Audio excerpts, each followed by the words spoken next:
기역, 니은, 디귿 문제에서 나오는 게 2015년 6월 이거 A형 아니야? B형이야? 그래서 18번 같은 문제가 있잖아. 이제 기역, 니은, 디귿 이거에 대해서는 좌극한, 우극한을 기역에서 또 비교하라고. 이제 극한 나오면 항상 극한 값이 존재하는지 유무 판별하고 또 이제 함수의 연속 또 미분 가능성까지 이렇게 가는 것 같아. 근데 18번에서 약간 되게 이제 이런 거 할 때 합성함수를 되게 자주 개입시켜. 즉 함수의 성질을 되게 많이 개입시키잖아. 이런 합성함수 나는 어떻게 풀어? 나는 그래프를 그리는 편. 아, 그리는 편. 예를 들어 이건 디귿같이 x는 3에서 연속이라고 하면 굳이 그래프를 그리지 않고 x는 3 좌우에서만 살피는.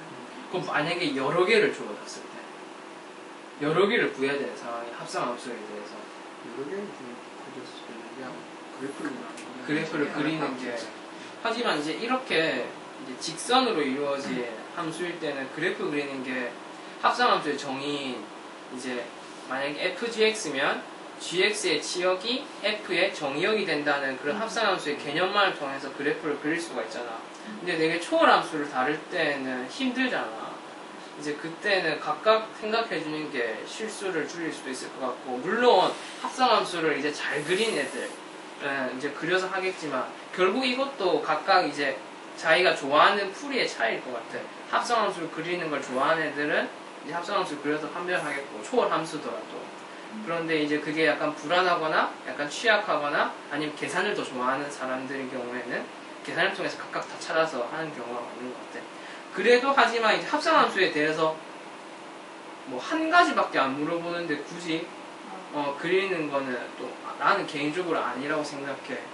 근데 그리는데 만약에 이런 이 18번 같은 거는 직선이니까 쉽게 그릴 수 있는데 곡선이 들어가면 우리가 아까 네가 말한 것처럼 초월함수처럼 곡선이 들어가면 그래프 모양은 대충 알 수 있는데 그러니까 완벽하지. 완벽하지 않아요. 나중에 미분 같은 거를 추가적으로 디귿이나 그런 거 물어봤을 때 그것도 정확하게 안 할 수도 없고 그러니까.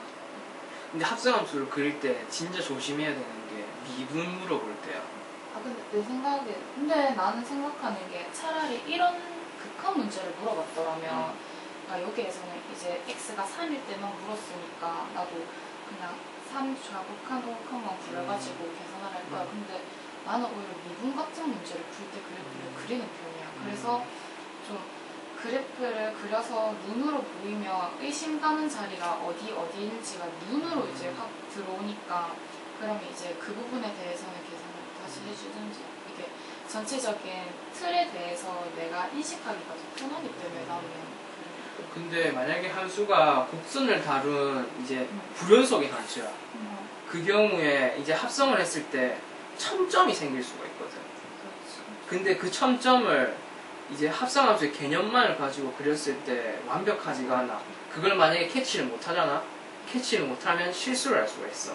그렇기 때문에 그래서 이제 약간 계산을 약간 더 가미해서 풀어야 되는 게 좋을 것 같아. 왜냐하면 첨점이 생겨버렸을 때 그걸 캐치를 못해버리면 캐치 못할 가능성이 되게 크거든. 왜냐하면 그냥 곡선 여기서 부드럽게 가는 것 같지만 나중에 합성을 시켜놓고 보니까 거기가 미분 불가능인데 그게 잘 안 드러날 수가 있거든. 왜냐하면 그냥 우리가 직접 손으로 그리는 거기 때문에. 그래서 그때는 약간 계산을 더 가미해주는 게 좋지 않을까.